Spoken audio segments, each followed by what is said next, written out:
यं शैवासमुपासते शिव इति ब्रह्मेति वेदान्तिनो बौद्धा बुद्ध इति प्रमाणपटवः कर्तेति नैयायिकाः अर्हन्नित्यत जैन शासनरता कर्मेति मीमांसकाः सोऽयं वो विदधातु वाञ्छितफलस्मरणीयराद ಮಹಾತ್ಮ ಜಗದ್ಗುರು ಸಿದ್ಧಾರೂಢ ಮಹಾಸ್ವಾಮಿಯನ್ನು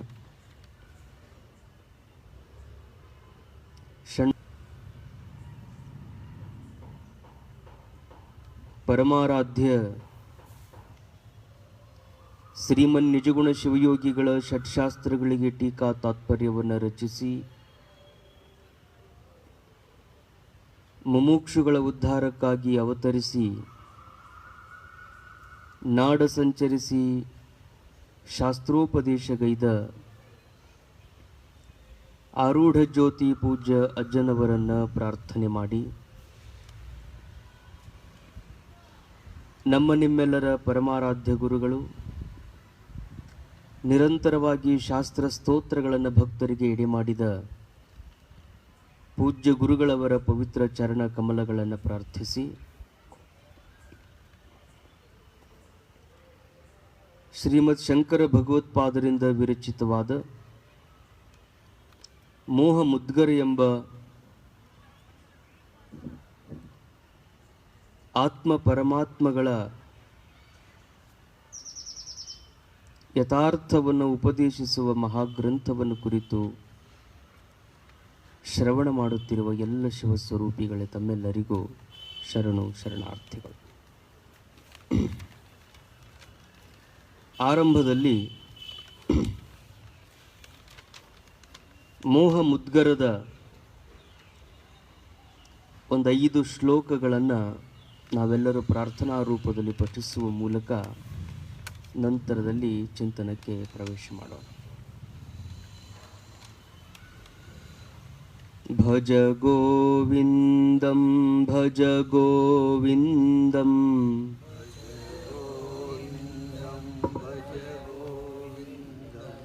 ಗೋವಿಂದಂ ಭಜ ಮೂಢಮತೆ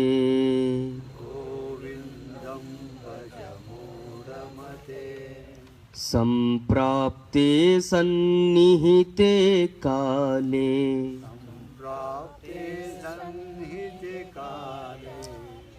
ನಹಿ ನಹಿ ರಕ್ಷತಿ ಡುಕ್ರೀಕರಣೆ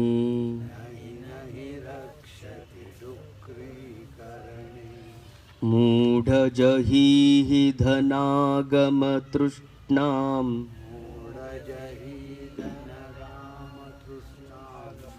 ಕುರು ಸದ್ಬುದ್ಧಿಂ ಮನಸಿ ವಿತೃಷ್ಣಾಂ ಯಲ್ಲಭಸೆ ನಿಜ ಕರ್ಮೋಪಾತಂ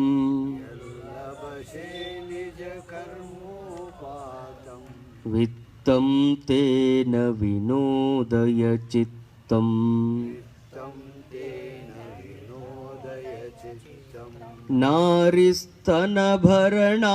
ನಾರಿಸ್ತನಭರಣಾಭಿದೇಶಂ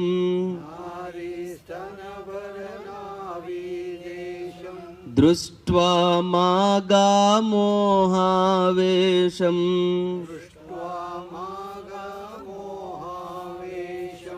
ಏತನ್ಮಾಂ ಸವಸಾದಿ ವಿಕಾರೋ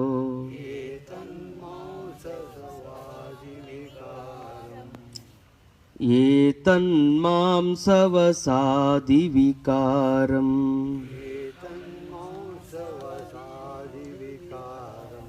ಮನಸಿ ವಿಚಿಂತಯ ವಾರಂ ವಾರಂ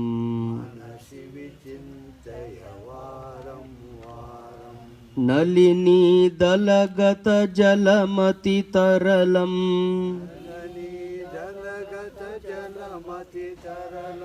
ತದ್ವಜ್ಜೀವಿತಮತಿಶಯ ಚಪಲಂ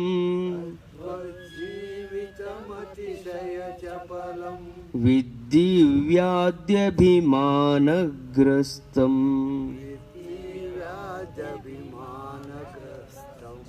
ಲೋಕಂ ಶೋಕಹತಂ ಚ ಸಮಸ್ತಂ ಯಾವದ್ವಿತ್ತೋಪಾರ್ಜನಸಕ್ತಃ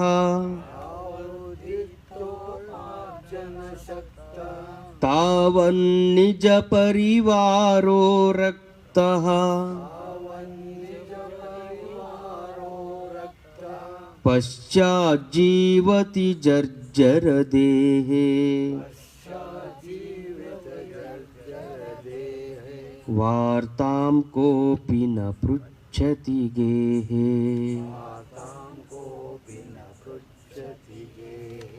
ಭಜ ಗೋವಿಂದಂ ಭಜ ಗೋವಿಂದಂ ಗೋವಿಂದಂ ಭಜ ಮೂಢಮತೆ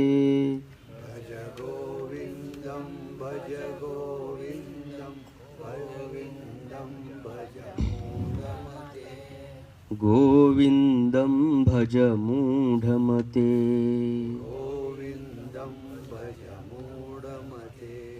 ಗೋವಿಂದಂ ಭಜ ಮೂಢಮತೆ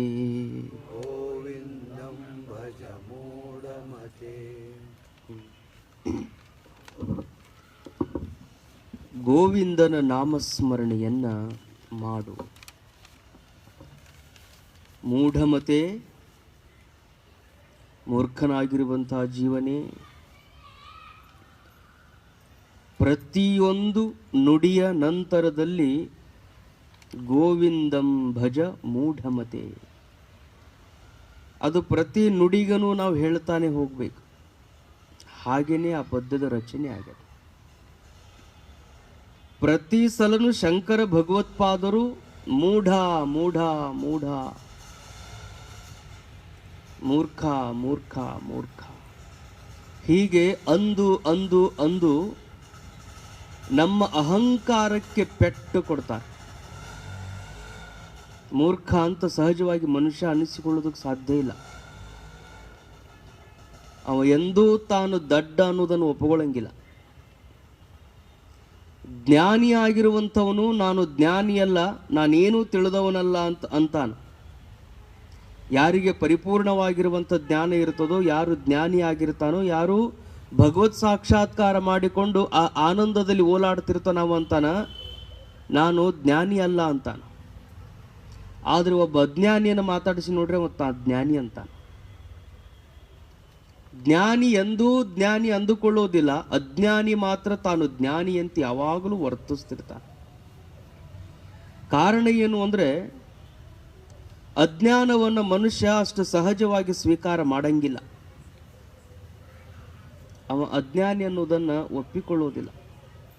ಅದನ್ನು ಒಂದು ಸರಿ ಹೇಳಿದ್ರೆ ಮತ್ತೆ ಅವ ಮರ್ತಾನು ಅಂಥೇಳಿ ಭಗವತ್ಪಾದರು ಏನು ಮಾಡ್ತಾರೆ, ಪ್ರತಿ ಚರಣಕ್ಕೊಮ್ಮೆ ಮೂಢಮತೆ ಭಜ ಗೋವಿಂದಂ, ಮೂರ್ಖನಾಗಿರುವಂಥ ಮನುಷ್ಯನೇ ನೀನು ಗೋವಿಂದನ ಧ್ಯಾನವನ್ನು ಮಾಡು. ಗೋವಿಂದನಲ್ಲದೆ ನಿನಗೆ ಮತ್ತಾರು ಗತಿ ಇಲ್ಲ. ನಾವು ತಿಳ್ಕೊಂಡೀವಿ, ನಮಗೆ ಬಹಳ ಜನ ಗತಿ ಅದಾರ್ರಿ ಅಂಥೇಳಿ. ಮನೆಯಾಗಿದ್ದವ್ರೆಲ್ಲರೂ ಮತ್ತು ನಮ್ಮ ಸಲುವಾಗಿ ಅದಾರೆ, ನಮ್ಮನ್ನು ಬಿಟ್ಟರೆ ಯಾರು ಅದಾರ? ನಾವಿರೋದು ಅವ್ರ ಸಲುವಾಗಿ, ಅವ್ರಿರೋದು ನಮ್ಮ ಸಲುವಾಗಿ. ನಾವು ತಿಳ್ಕೊಂಡಿದ್ದ ಹಂಗೆ. ಆದರೆ ಭಗವತ್ಪಾದರಂತಾರ, ಕಾತೆ ಕಾಂತ ಧನಗತ ಚಿಂತಾ ವಾತುಲ ಕಿಂ ತವ ನಾಸ್ತಿ ನಿಯಂತ ತ್ರಿಜಗತಿ ಸಜ್ಜನ ಸಂಗತಿ ರೇಖಾ ಭವತಿ ಭವಾರ್ಣವ ತರಣೇ ನೌಕಾ. ನೀನು ತಿಳಿದಂಗಿಲ್ಲ, ನೀನು ಎಲ್ಲರಿಗೂ ನೀನ ಗತಿ ಅಂತ ಭಾವಿಸಿಕೊಂಡಿದ್ದಿ. ಅವರಂತಾರ, ಎಲ್ಲಿಯ ಹೆಂಡತಿಯ ಚಿಂತೆ, ಎಲ್ಲಿಯ ಧನದ ಚಿಂತೆ. ಅವೆರಡರನ್ನು ಕುರಿತು ನೀನು ಬಹಳ ಚಿಂತೆ ಮಾಡಕ್ಕೆ ಹೋಗ್ಬೇಡ. ಇವೆರಡು ಉದಾಹರಣೆಗಳು. ಲೋಕದ ಎಲ್ಲ ವಸ್ತುಗಳೇನದಾವಲ್ಲ ಅವುಗಳ ಕುರಿತು ಬಹಳ ಚಿಂತೆ ಮಾಡಕ್ಕೆ ಹೋಗ್ಬೇಡ. ನಾ ಇದ್ರ ಅವು ಇರ್ತಾವನು ಭ್ರಮಕ ಒಳಗಾಗಕ್ಕೆ ಹೋಗ್ಬೇಡ. ಅವರಂತಾರ,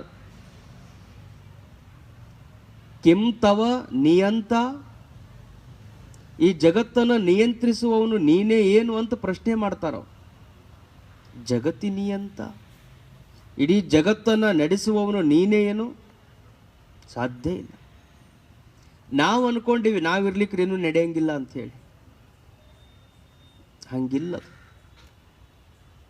ಅಣುರೇಣು ತೃಣಕಾಷ್ಟದಲ್ಲಿ ವ್ಯಾಪಕನಾಗಿರುವಂಥ ಪರಮಾತ್ಮ ಎಲ್ಲದರ ಕಾಳಜಿ ವಹಿಸಿರ್ತಾನೆ. ಅವನಿಗಿರ್ತದ. ಸೃಷ್ಟಿಸಿದಂಥ ದೇವರಿಗೆ ಈ ಜೀವಿಗಳ ಹೊಟ್ಟೆ ಹೊರೆಯುವ ಚಿಂತೆ ಅವನಿಗಿರ್ತದ, ಹೊರತು ನಿನಗ್ಯಾಕಂತಾರ.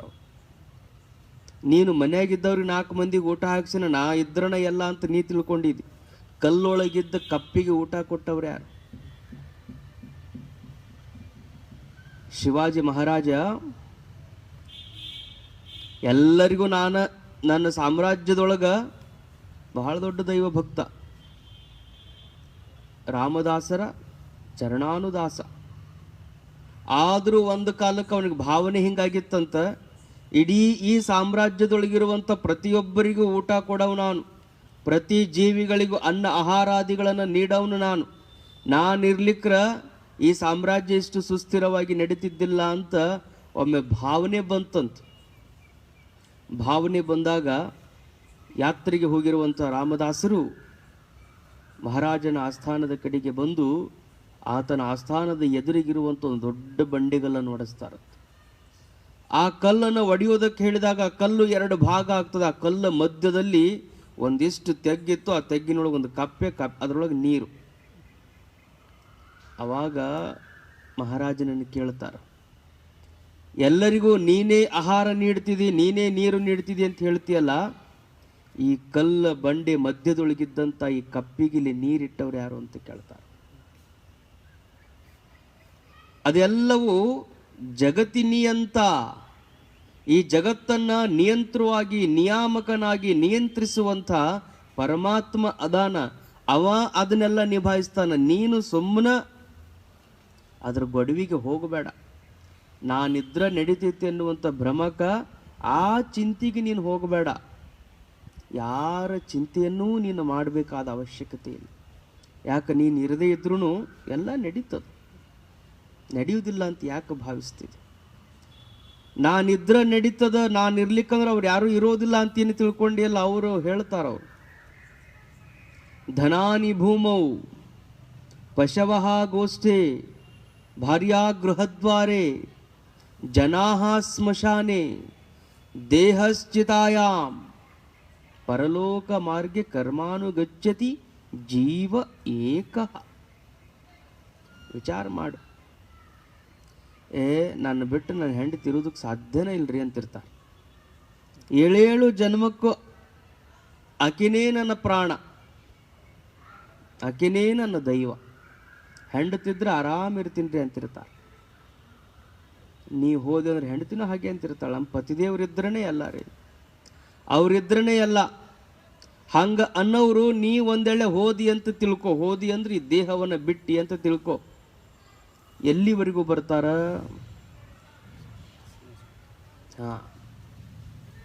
ಬೇಡ. ನೀನು ಪ್ರಾಣಕ್ಕಿಂತಲೂ ಹೆಚ್ಚು ಜೋಪಾನ ಮಾಡಿದಂಥ ಧನ, ರೊಕ್ಕ ಸಂಪಾದನೆ ಮಾಡಿ ಏನಿಟ್ಟಿಯಲ್ಲ. ಮನುಷ್ಯ ಆಯುಷ್ಯ ಇರುವವರೆಗೂ ಧನಗತ ಚಿಂತಾ, ಹಣ ಸಂಪಾದನೆಗಾಗಿನೇ ತನ್ನ ಆಯುಷ್ಯವನ್ನು ಕಳಿತಾನೆ.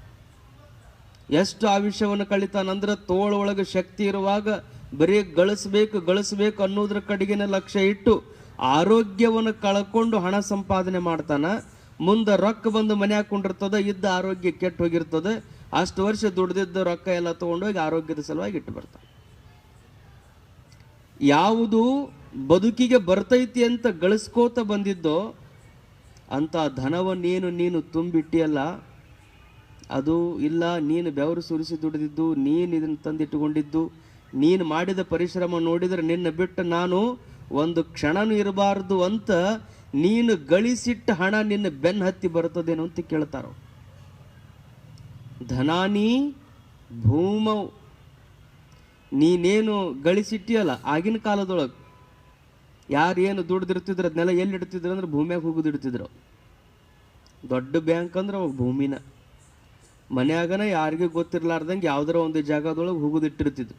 ಹೀಗಾಗಿ ಹಳಿ ಮನೆ ಈಗ ಯಾರು ಕೆಡಬೇಕತ್ರ ಅಂದ್ರೆ ಎಲ್ಲರೂ ಏನಾರು ಸಿಗ್ತೈತನಂತ ಯಾರೆಲ್ಲಾರು ಹುಡುಕಾಡ್ತಿರ್ತಾರೆ.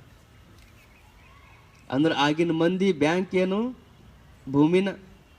ದೇವ್ರ ಕೊಲ್ಯಾಗೋ ಪಡಸಾಲ್ಯಾಗೋ ಅಡ್ಡಾಡೋ ಜಾಗದೊಳಗೋ ಎಲ್ಲರ ಒಂದು ಕಡೆಗೆ ಹೆಚ್ಚಿನ ಧನ ಏನಿರ್ತಿತ್ತು ಅದನ್ನ ಹುಗುದಿಡ್ತಿದ್ರು. ಈಗ ನಾವು ಸ್ವಲ್ಪ ಬದಲಾವಣೆ ಮಾಡ್ಕೋಬಹುದು. ಯಾಕಂದ್ರೆ ಭೂಮಿಯೊಳಗೆ ಹುಗುದಿಡೋರ ಸಂಖ್ಯೆ ಈಗೇನಿಲ್ಲ. ಬಹುತರವಾಗಿ ಯಾರೂ ಭೂಮಿಯಾಗ ಹುಗುದಿಡಂಗಿಲ್ಲ. ಈಗ ಎಲ್ಲರೂ ಎಲ್ಲಿಡ್ತಾರ? ಬ್ಯಾಂಕಿನಾಗ ಇಡ್ತಾರ. ನಾವಿಟ್ಟಿದ ಡಿಪಾಸಿಟ್ ಇರ್ಬೋದು, ನಾವಿಟ್ಟಂಥ ಬ್ಯಾಂಕ್ ಬ್ಯಾಲೆನ್ಸ್ ಇರ್ಬೋದು, ಎಷ್ಟು ಅದು ಮೇರು ಪರ್ವತದಷ್ಟು ನೀನಲ್ಲಿ ಹೊಂದಿಸಿ ಇಟ್ಟಿ ಅಂದ್ರೂ ಸಹಿತ ನನ್ನ ದುಡಿದು ಇಲ್ಲಿ ಹೊಂದಿಸಿಟ್ಟಂತ ಮಾಲಕ ಪ್ರಾಣ ಕಳ್ಕೊಂಡು ಬಿಟ್ಟು ಹೊಂಟಾನಂತ ಬ್ಯಾಂಕಿನೊಳಗಿಟ್ಟಂತ ರೊಕ್ಕ ನಿನ್ನ ಬೆನ್ನ ಹತ್ತಿ ಬರಂಗಿಲ್ಲ. ಅದು ಎಲ್ಲಿ ಉಳಿತದ? ಬ್ಯಾಂಕಿನಾಗ ಇರ್ತದೆ. ಪಶವಹ ಗೋಷ್ಠೆ.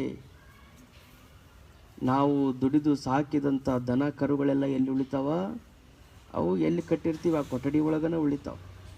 ಭಾರ್ಯಾ ಗೃಹದ್ವಾರೆ.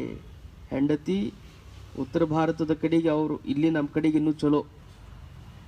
ಹೆಂಡತಿ ಸ್ಮಶಾನ ತನಾರ ಬರ್ತಾಳ, ಕಡೆಗೆ ದರ್ಶನ ಹೆಂಡತಿದನ ಮಾಡಿಸ್ತಾರ. ನೋಡು ಇನ್ನೊಮ್ಮೆ ಮುಖ ನೋಡ್ಲಿ, ಸರಿ ಸರಿ ಅಂತ ಎಲ್ಲರೂ ಅಲ್ಲಿ ಕೆಳಗಿಳಿದವರು ಹೆಂಡತಿ ಕಡೆಯಿಂದ ಕೊನೆ ಮುಖ ತೋರಿಸ್ತಾರೆ. ಉತ್ತರ ಭಾರತದೊಳಗೆ ಹಂಗಿಲ್ಲ. ಭಾರ್ಯಾ ಗೃಹದ್ವಾರೆ. ಮನೆಯಿಂದ ಎತ್ಕೊಂಡು ಹೋಗುತ್ತಾನ ಅಷ್ಟ.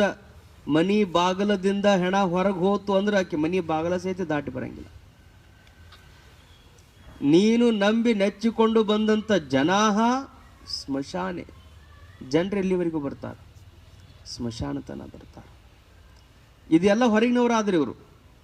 ನೀನು ಗಳಿಸಿದ ಹಣ ಹೊರಗಿಂದು, ಹೆಂಡತಿ ಹೊರಗಿನ ಹಾಕಿ, ಬಂಧು ಬಾಂಧವರೆಲ್ಲ ಹೊರಗಿನವರು, ಮಿತ್ರರೆಲ್ಲ ಹೊರಗಿನವರು, ಜನರೆಲ್ಲ ಹೊರಗಿನವರು, ಇವರೆಲ್ಲ ಹೊರಗಿಂದ ಆಯ್ತದ. ನೀನು ಇನ್ನೂ ಹೆಚ್ಚು ಎಲ್ಲ ವಿಧದಿಂದ ಪಾಲನ ಪೋಷಣ ಮಾಡಿಕೊಂಡು ಬಂದಂಥ ನಿನ್ನ ಶರೀರ, ದೇಹ ಚಿತಾಯಾಮ್. ಶರೀರ ಎಲ್ಲಿ ಹೊಕ್ಕದು? ಬೆಂಕಿಗೆ ಹೊಕ್ಕೈತು ಒಂದು, ಇಲ್ಲ ಮಣ್ಣಾಗಿ ಹೋಗಿತಾರ ಒಂದು. ಯಾವ ಶರೀರದ ಪೋಷಣೆಗಾಗಿ ನೀನು ಇಷ್ಟು ವರ್ಷ ದುಡಿದಿದ್ದಲ್ಲಪ್ಪ, ಆ ಶರೀರ ನಿನ್ನ ಬೆನ್ನ ಹತ್ತಿ ಬರ್ತದೇನು? ಸಶರೀರಿಯಾಗಿ ನೀನು ಸ್ವರ್ಗಸ್ಥನಾಗ್ಲಿಕ್ಕೆ ಸಾಧ್ಯ ಅದ ಏನು? ನೀನು ತೊಟ್ಟಂತ ಈ ಶರೀರ ಎಲ್ಲಿ ಉಳಿತದ? ಬೆಂಕಿಯೊಳಗೆ ಹೊಕ್ಕೈತು ಒಂದು, ಇಲ್ಲ ಮಣ್ಣೊಳಗೆ ಹುಗಿತಾರ ಒಂದು, ಇಲ್ಲ ಜಲಸಮಾಧಿ ಅಂತ ಮಾಡ್ತಾರೆ. ನೀರಾಗ ಹರಿಬಿಟ್ಬಿಡ್ತಾರೆ. ನೀರಾಗ ಹರಿದು ಬಿಟ್ಬಿಡೋದು. ಮೀನುಗಳು ಅಂಥ ಇಂಥ ಪ್ರಾಣಿಗಳೆಲ್ಲ ಹರಿತಿಂತಾವಂತ ನೀರಾಗನ ಬಿಟ್ಬಿಡ್ತಾರೆ. ಒಟ್ಟು ನೀನು ತೊಟ್ಟಂತ ಈ ಶರೀರ ಸಹಿತ ನಿನ್ನ ಜೊತೆಗೆ ಬರಂಗಿಲ್ಲ. ಮತ್ತು ಬರೋದೇನು ಅಂತ ಕೇಳಿದ್ರೆ, ಕರ್ಮಾನುಗಚ್ಚತಿ ಜೀವ ಏಕಃ. ಒಳಗಿರುವಂಥ ಜೀವ ಎಲ್ಲ ನೀನು ಮಾಡಿದ ಕಾರ್ಯಗಳಿಗೆ ಸಾಕ್ಷಿಯಾಗಿ ಏನು ಒಳಗದಾನಲ್ಲವ, ಅವ ನೀನೇನು ಮಾಡಿ ಪಾಪ ಮಾಡಿದ್ರೆ ಪಾಪವನ್ನ, ಪುಣ್ಯ ಮಾಡಿದ್ರೆ ಪುಣ್ಯನ, ಆ ಪಾಪ ಪುಣ್ಯಗಳನ್ನು ಕಟ್ಕೊಂಡು ಮುಂದಿನ ಜನ್ಮಕ್ಕೆ ಹೋಗವ ಒಬ್ಬ. ಆ ಕಾರಣದಿಂದ ಅವರಂತಾರ, ಯಾವುದು ನಂದು ನಾನಿದ್ರೇನೆ ಎಲ್ಲ ನಡೀತದಂತ ತಿಳ್ಕೊಂಡಿಯಲ್ಲ, ನೀ ಇರದೇ ಇದ್ರೂ ಪ್ರಪಂಚ ತನ್ನ ಪೂರ್ತಿಯಾಗಿ ತಾನೆಲ್ಲ ನಡೆದೇ ಇರ್ತದೆ. ತಾನು ಸಾಗುವಂಥದ್ದು ಸಾಗ್ತಾನೆ ಇರ್ತದೆ. ಅದಕ್ಕೆ ನೀನು ಅದರ ಚಿಂತೆಗೆ ನೀನು ಒಳಗಾಗಬೇಡ. ಅದನ್ನೆಲ್ಲವನ್ನು ನಡೆಸುವಂಥ ಪರಮಾತ್ಮನೊಬ್ಬನಿದ್ದಾನೆ.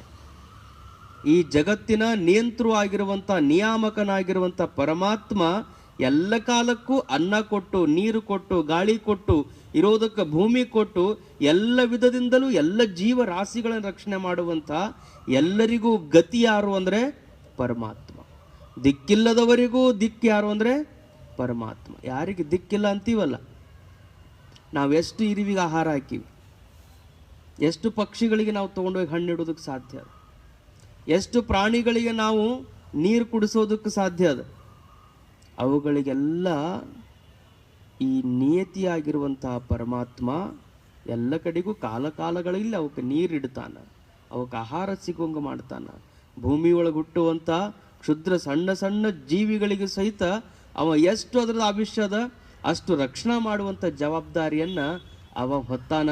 ಅದರ ಬಗ್ಗೆ ನೀನೇನು ಚಿಂತೆ ಮಾಡಬೇಕಾಗಿಲ್ಲ.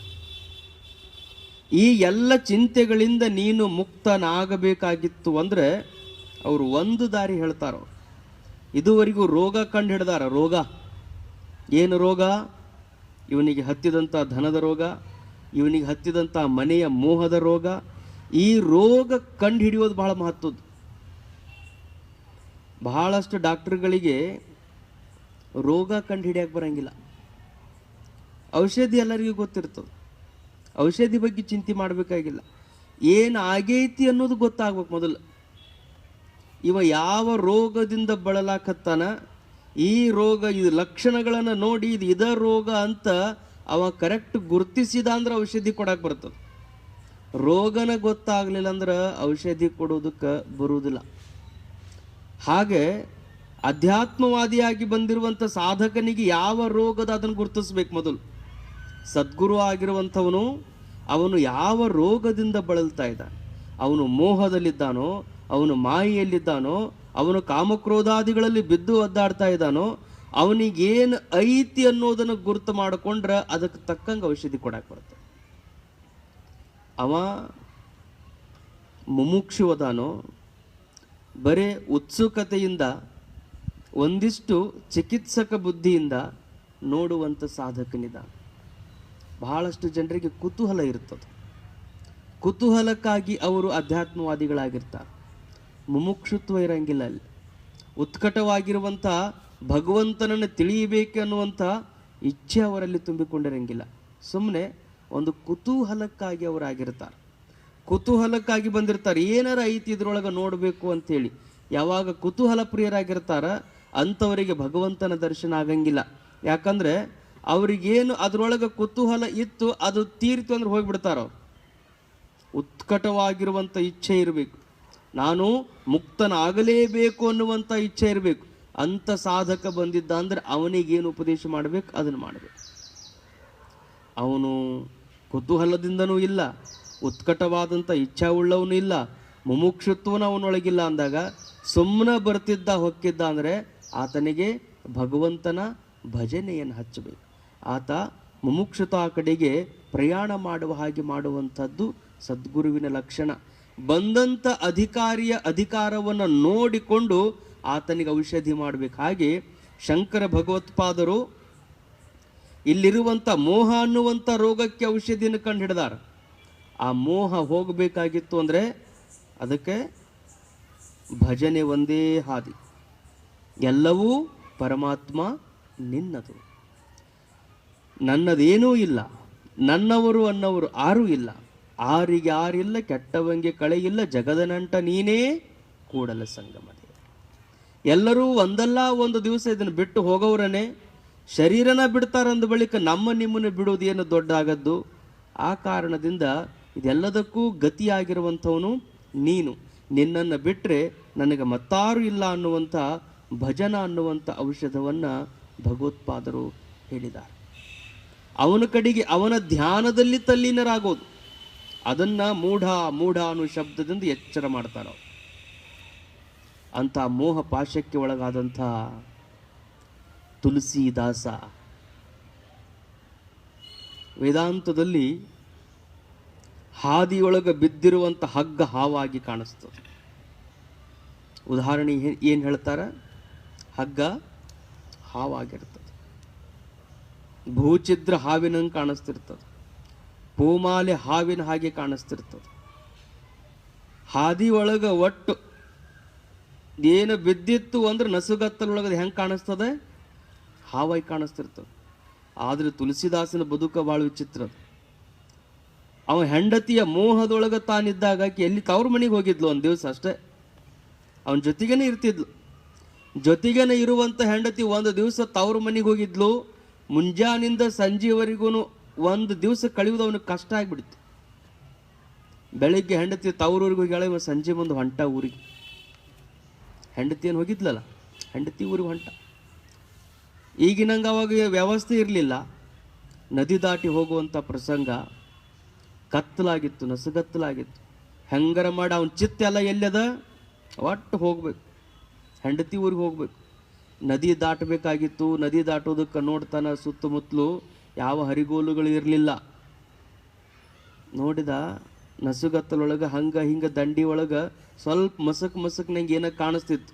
ಏನೋ ಹರಿದು ಬಂತು. ಅವ ತಿಳ್ಕೊಂಡ ಇಲ್ಲಿ ಯಾರೋ ಅಂಬಿಗರು ತೆಪ್ಪ ಕಟ್ಟ್ಯಾರಂತ ತಿಳ್ಕೊಂಡ. ಅದನ್ನು ಹಿಡ್ಕೊಂಡು ಅದರ ಆಧಾರದ ಮೇಲೆ ಹಗೂರ್ಕ ಈಜ್ಕೊಂತ ದಡ ದಾಟಿ ಏನು ಮಾಡಿದ ಅಂದ್ರೆ ಅದನ್ನು ಆ ಕಡೆ ದಂಡಿಗೆ ಹೋಗಿ ಕಟ್ಟಿದಂತ.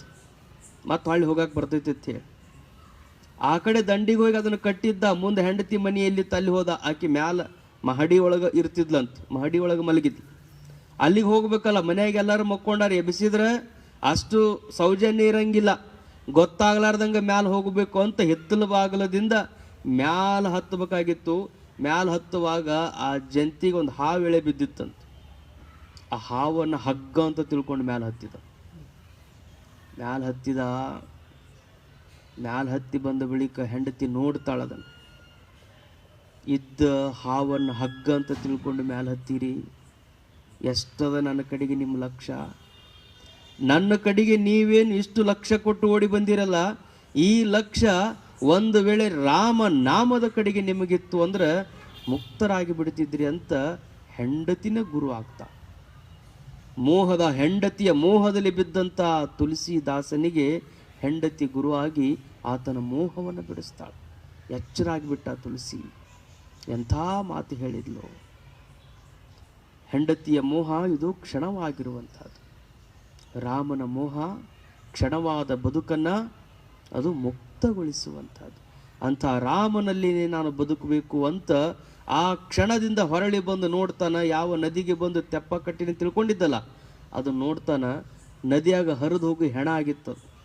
ಆ ಹೆಣನೇ ಅವನಿಗೆ ತೆಪ್ಪವಾಗಿ ಕಂಡಿತ್ತು. ರಾತ್ರಿ ಆ ಹೆಣನ ಹಿಡ್ಕೊಂಡು ನದಿ ದಾಟಿ ಹೋಗಿದ್ದಂತೆ. ಅವನಿಗೆ ಭ್ರಮ, ಇಷ್ಟು ನೀರಿಳಿದು ಹೋಗ್ತದಲ್ಲ. ಒಂದು ಮೋಹ, ಹೆಂಡತಿಯ ಮೋಹ ಇದ್ದಂಥ ಹೆಣವನ್ನು ತೆಪ್ಪವಾಗಿ ಪರಿವರ್ತನೆ ಮಾಡ್ತದೆ. ಜೋತು ಬಿದ್ದ ಹಾವನ್ನು ಹಗ್ಗವಾಗಿ ಅದು ತೋರಿಸ್ತದೆ. ಅಂದ ಬಳಿಕ ಆ ಮೋಹ ಪರಿವರ್ತನೆಯಾಗಿ ಭಗವಂತನ ಕಡೆಗೆ ಹೋಗಿಬಿಟ್ರೆ ಯಾಕೆ ನನಗೆ ಪರಮಾತ್ಮ ಸಿಗೋದಿಲ್ಲ ಅಂತ ಅವ ರಾಮ ಧ್ಯಾನದಲ್ಲಿ ತಲ್ಲೀನನಾದ. ಮುಂದೆ ತುಳಸಿದಾಸನಾಗಿ ಪರಿವರ್ತನೆಯಾದ. ಸತಿ ಕಂಡು ರತಿಯಾದ ಬಸವಣ್ಣ, ಸತಿಯಿಂದ ದಾಸನಾದ ತುಳಸಿದಾಸ. ಅವರೆಲ್ಲರೂ ಹೆಂಡತಿ ಅಂದ್ರೆ ಅಷ್ಟು ಅವರು ಮೋಹತ್ಯಾಗಿಗಳೇ ಇದ್ರು. ಬರೀ ಗಂಡ್ಮಕ್ಳಿಗೆ ಅಷ್ಟ ಅಂತಲ್ಲ. ಎಂಥ ಮೋಹತ್ಯಾಗ ಅಂದ್ರೆ ಆಶ್ಚರ್ಯ ಅನ್ನಿಸ್ತದೆ. ಮೂಲಿಗೆ ಮಹಾದೇವ ಅಂತ ಶರಣ ಬಂಗಾರವನ್ನು ಏನು ಮನೆಯೊಳಗೆ ಇಟ್ಟು ಹೋಗಿದ್ದ ಬಸವಣ್ಣ, ಆ ಬಂಗಾರದ ಆಸೆಗಾಗಿನೇ ಎಲ್ಲರೂ ಬಂದಾರ ಅಂತ ತಿಳ್ಕೊಂಡಿದ್ರು. ಅವರು ಕಾಶ್ಮೀರದ ಬಹಳ ದೊಡ್ಡ ರಾಜ, ಎಲ್ಲ ತ್ಯಾಗ ಮಾಡಿ ಬಂದಿದ್ದ. ಆದರೆ ಬಸವಣ್ಣನ ಮೃದುವಾದಂಥ ಮನಸ್ಸು ಅಂಥ ಸಾಮ್ರಾಜ್ಯವನ್ನು ತ್ಯಾಗ ಮಾಡಿ ಬಂದಂಥ ಜೀವಿಗಳಿಗೆ ಕಷ್ಟ ಐತಿ ಏನು ಅಂಥೇಳಿ ಮನೆಯೊಳಗೆ ಬಂಗಾರವನ್ನು ತಗೊಂಡೋಗಿಟ್ರೆ ಅದನ್ನು ಕಸಬರಿಗಿಂದ ಅಂಗಳಕ್ಕೆ ಚೆಲ್ಲಿ ಹೊಲಸು ಬಿದ್ದುತ್ತ ನಮ್ಮ ಮನೆಯೊಳಗೆ, ಇನ್ನು ನಾವು ಸಗಣಿಯಿಂದ ಸಾರಿಸಿ ಮಡಿ ಮಾಡಬೇಕು ಅಂತ ಹೇಳಿದ್ರು. ಯಾರು? ಮನೆಯೊಳಗಿದ್ದಂಥ ಮಹಾದೇವಿ ಅಂತಾಳ. ಹೊಲಸು ಮನೆಯೊಳಗೆ ಬಿದ್ದಿತ್ತು, ಆ ಹೊಲಸನ್ನು ಈಗ ಅಂಗಳಕ್ಕೆ ಚೆಲ್ಲಿ ಬಂದೀನಿ, ಇನ್ನು ಸಾರಣೆ ಮಾಡಬೇಕು, ಇನ್ನು ಸಗಣಿಯಿಂದ ಸಾರಿಸಬೇಕು. ಎಂಥ ಮೋಹತ್ಯಾಗ ಇರಬೇಕು ಆಕೆ, ಎಂಥ ಮೋಹತ್ಯಾಗ ಇರಬೇಕು. ಇಂಥದ್ದೇ ಮತ್ತೊಂದು ಪ್ರಸಂಗ ಬರ್ತದೆ ಆಕೆ ಬದುಕಿನೊಳಗೆ. ಹಾದಿಯೊಳಗೆ ಏನು ಖಡ್ಗ ಬಿದ್ದಿತ್ತು ಅಂತ ಕಥೆ ಕೇಳಿರಿ. ಅಂಥದ್ದೇ ಒಂದು ಪ್ರಸಂಗ ಬಂದಾಗ ಮಹಾದೇವ ಕಟ್ಟಿಗೆ ಹೊರೆಯನ್ನು ಹೊತ್ತು ಮುಂದೆ ಬರ್ತಿದ್ದ. ದಾರಿ ಒಳಗೆ ಬಿದ್ದಂಥ ಬಂಗಾರದ ವಸ್ತುನ ಮಣ್ಣು ಹಾಕಿ ಮುಚ್ಚಿದಂತ, ಎಡಗಾಲಿಲೆ ಮುಚ್ಚಿದ.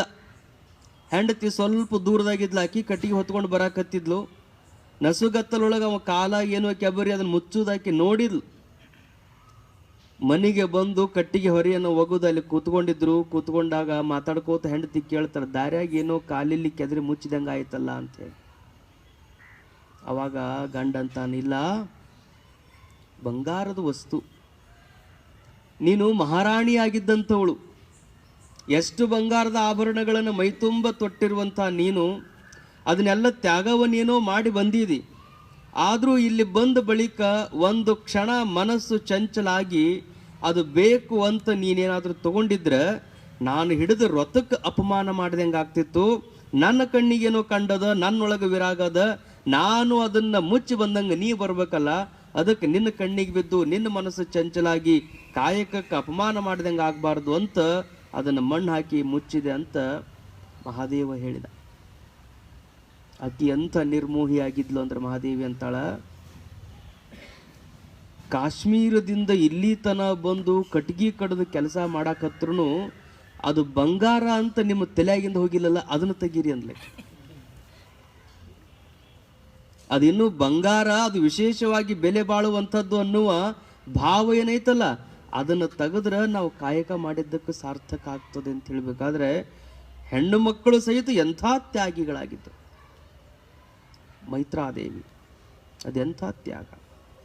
ಯಾಜ್ಞವಲ್ಕ್ಯ ಮುನಿಗಳು ಎಲ್ಲವನ್ನು ಬಿಟ್ಟು ಬರಬೇಕಾಗಿತ್ತು ಅಂದರೆ ನೀನು ಏನು ಬೇಕು ಅಂತ ಬಯಸಿ ಹೊರಟಿಯೋ ಅದೂ ನನಗೆ ಬೇಕು ಅಂತ ಗಂಡನೊಂದಿಗೆ ಬೆನ್ನು ಹತ್ತಿ ಬರಬೇಕಾಗಿತ್ತು ಅಂದರೆ ಇಬ್ಬರಲ್ಲೂ ಅಂತ ಮೋಹತ್ಯಾಗ ಇತ್ತು ಅಂದ್ರೇ ಅವರು ಮುಕ್ತರಾಗುವುದಕ್ಕೆ ಸಾಧ್ಯತೆ. ಅಂತ ಮೋಹತ್ಯಾಗಕ್ಕಾಗಿ ಇರುವಂಥ ಒಂದೇ ಒಂದು ಹಾದಿ ಅಂದರೆ ತ್ರಿಜಗತಿ ಸಜ್ಜನ ಸಂಗತಿ ಏಕ. ಒಂದೇ ಒಂದು ಹಾದಿ ಅದು. ಇಡೀ 3 ಲೋಕಗಳಲ್ಲಿ ಒಂದೇ ಒಂದು ಹಾದಿ ಅದು.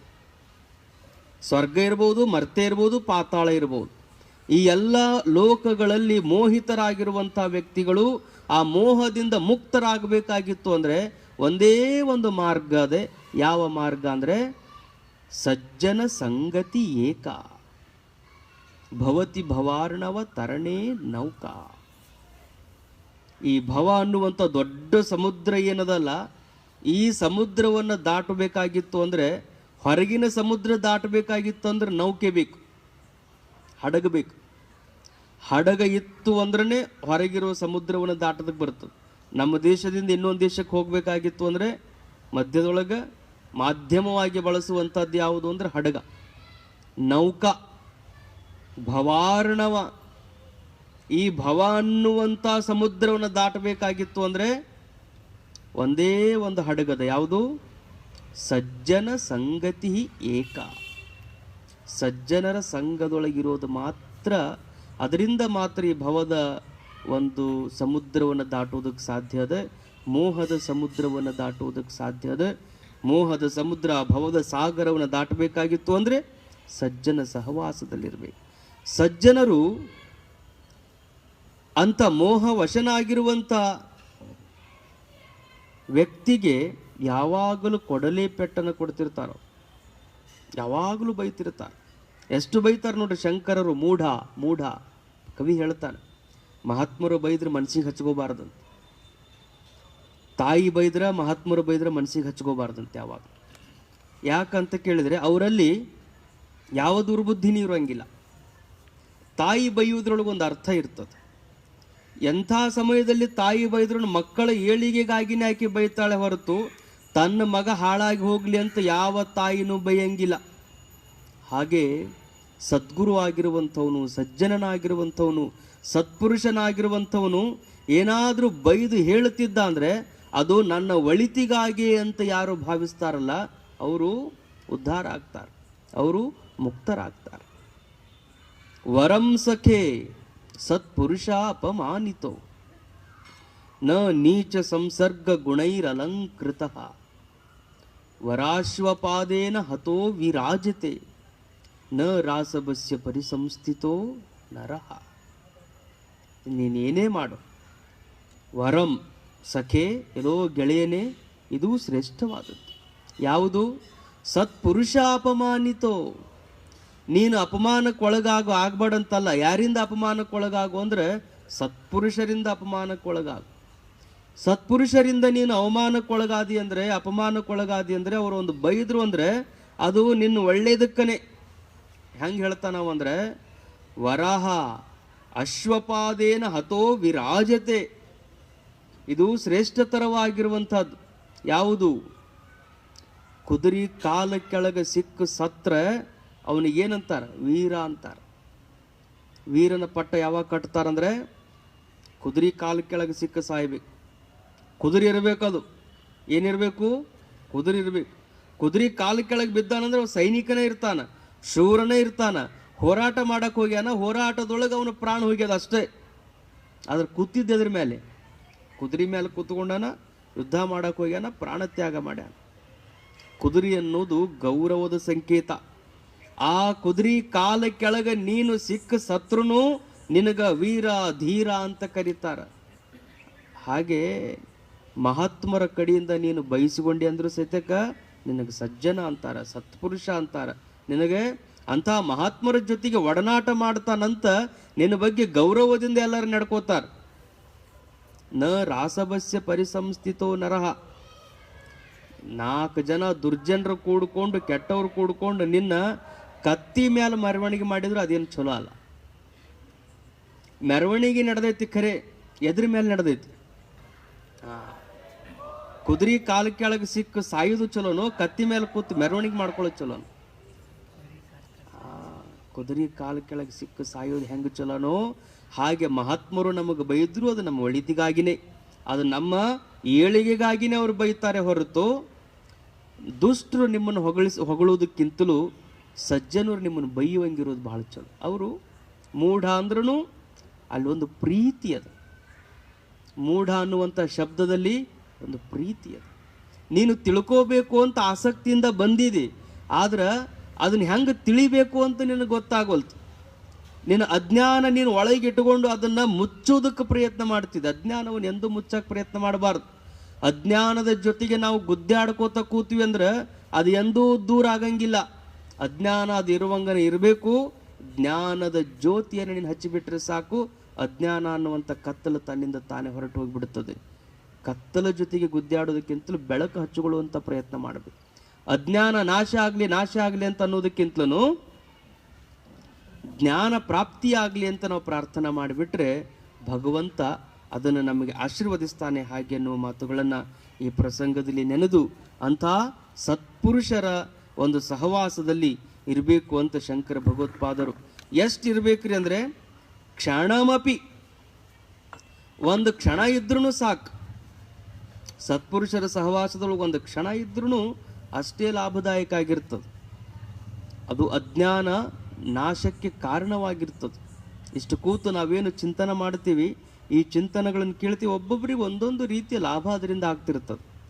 ಪ್ರಸಂಗ ಬಂದಾಗ ಆ ಚಿಂತನದ ಲಾಭ ನಮಗೆ ಪ್ರಾಪ್ತಿಯಾಗ್ತದೆ. ಪ್ರಸಂಗ ಬಂದಾಗ ಅದು ಯಾವಾಗ ನಮಗೆ ಧೈರ್ಯ ಕೊಡ್ತದೆ, ಯಾವಾಗ ನಮ್ಮ ಬದುಕನ್ನು ಮುನ್ನಡೆಸ್ತದೆ ಅಂದರೆ, ಈಗ ನಾವು ಏನು ಸಂಪಾದನೆ ಮಾಡಿರ್ತೀವಿ ಪ್ರಸಂಗ ಬಂದಾಗ ಅದು ನಮ್ಮ ಉಪಯೋಗಕ್ಕೆ ಅನುಕೂಲತೆಗೆ ಅದು ಬಂದು ಒದಗ್ತದೆ. ಅದಕ್ಕೆ ಮಹಾತ್ಮರ ಜೊತೆಗೆ ನಮ್ಮ ಒಡನಾಟ, ಸಜ್ಜನರ ಜೊತೆಗೆ ನಮ್ಮ ಒಡನಾಟ ಇರಬೇಕು ಅನ್ನೋದು.